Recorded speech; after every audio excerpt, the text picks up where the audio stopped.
Do you know the meaning of checkmate? It is derived from a Persian word Shah Mat, which means the king is dead. Hello everyone, welcome back to my YouTube channel Let's Checkmate. Today I'm going to show you an interesting game. It's a blitz game which I played online, and I'm blacks and the opponents are whites.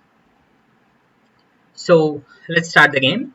The opponent played e4, and guys, you know when the opponent plays e4, what is my move? You already saw my 18 videos. It's c6, the Caro-Kann defense. So he developed his knight to f3. I pushed the pawn to d5. He captured the pawn. I captured the pawn on d5, and he developed his pawn to d4. I developed my knight to f6. So this is the usual stuff. This is a proper opening. It's called Caro-Kann defense. It's exchange variation. So let's see. Here, most probably the bishop will be developed here, and this dark square will be developed here, and the knight comes. That's the usual stuff. So he developed his light square bishop, and I blocked the giving a check, and I blocked the check with knight to b6, and he immediately attacked this knight with knight to e5 as it is pinned. If his plan is if he doesn't care and if we move some move like e6, he'll capture the knight with this knight, and if we capture with the pawn, he'll capture with the bishop, giving a check and attacking the knight, attacking the rook. So that is his plan. So I blocked that with bishop to d7. So he captured the bishop. I captured with the queen. He castled. So I pushed my pawn to e6. I just want to develop my dark square bishop, and I just want to castle. That's my plan. So he pushed a3 to stop this bishop coming here, and I pushed a6 attacking the bishop. And he went back. He wants to keep his light square bishop. He doesn't want to exchange with my knight, so he went back. And I again attacked with b5. He went back. So here I created an outpost for my knight. At any time I can come here and here. It will be a great square for the knight. So I developed my dark square bishop. I'm ready to castle. And he pushed the pawn to h3, just giving some space for the king, not to get back rank mate. So I developed my knight attacking this light square bishop, and he went back to a2. I developed my rook to c8, and I was putting some pressure on c2. That's why he pushed this pawn to c3 and also protecting this square. And I castled. He developed his knight to d2, and I brought my bishop back to b8. This is because I want to push my queen to d6, and when the queen and bishop are on the same diagonal, it is called a battery. I want to use this battery and give a checkmate on h2. That's my plan. So he brought his knight to f3, protecting this square, where I can checkmate. So let's see.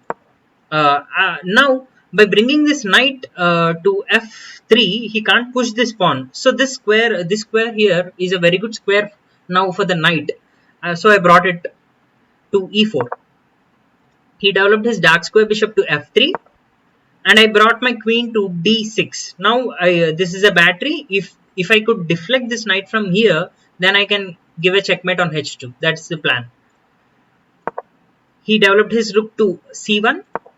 Now I pushed my pawn to h6, taking away the square from this knight and also the bishop, and at the same time giving some space for my king to move.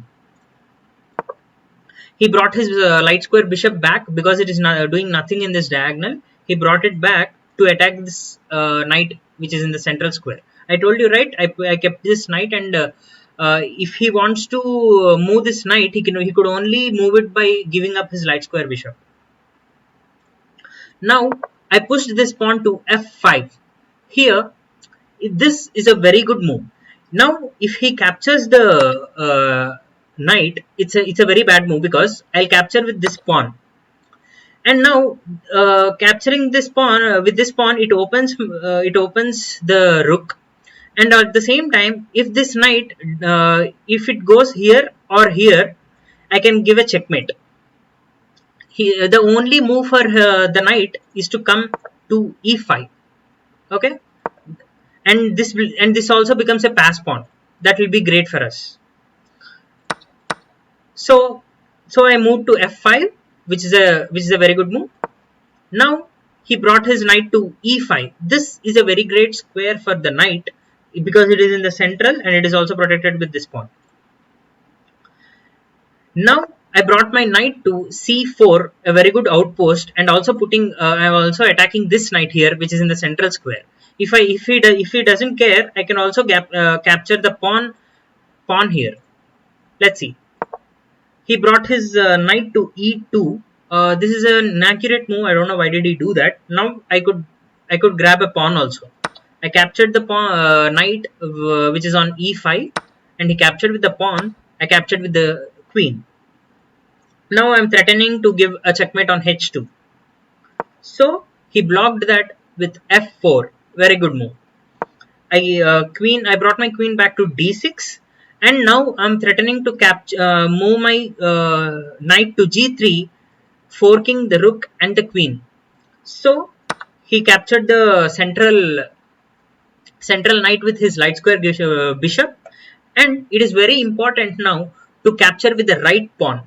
And this pawn is attacking the bishop, and this pawn is attacking the bishop. So which is the right pawn? It is f, because now now a third attacker is joining this pawn. Now rook can attacking this pawn, queen is attacking, and also a bishop is attacking this pawn. So it is a very important to capture with the right pawn. It is also becoming a pass pawn here. That is important, which is also protected with this pawn. So as there are three attackers, he brought his queen to bring a third protector for this pawn. I brought my queen back to e7. Now my plan is to push this pawn to e5 so that he can't capture this because a queen is hanging here. Now he made a blunder. He brought his bishop back to c5, attacking this queen and attacking the rook also. But he completely forgot that this square is attacking by two pieces, that is rook and a queen.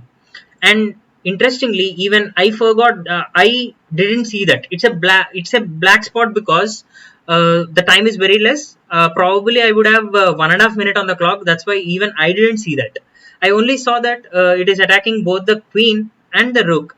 I brought my dark square bishop in between to d6. That is the big mistake which I have done. I should have captured the bishop and it's completely winning for us. But I missed that move. So he captured the bishop, I captured the queen, and he brought his queen to g3.